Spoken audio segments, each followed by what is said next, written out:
Hey, so you've sold your digital product on Gumroad, but how do you make sure buyers get it immediately? Don't worry. Gumroad handles delivery automatically, but I'll show you step by step how it works and what you can do to manage it. First, when adding a product, make sure your file is uploaded properly. This can be a PDF, MP3, video, software, or any digital file. Add a clear title, description, and preview images if needed.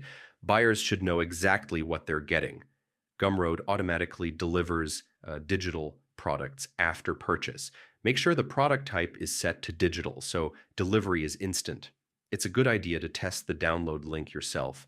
Gumroad lets you simulate a purchase to make sure buyers can access the file. Gumroad sends an email to buyers with a download link. You can customize this email in your settings to add branding, instructions, or a thank you message. Go to your dashboard arrow Sales to see all purchases.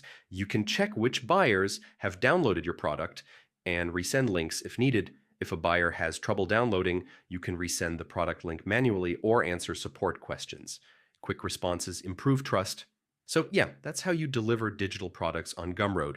Upload correctly, enable automatic delivery, customize emails, and provide support when needed. Your buyers get their products instantly and professionally.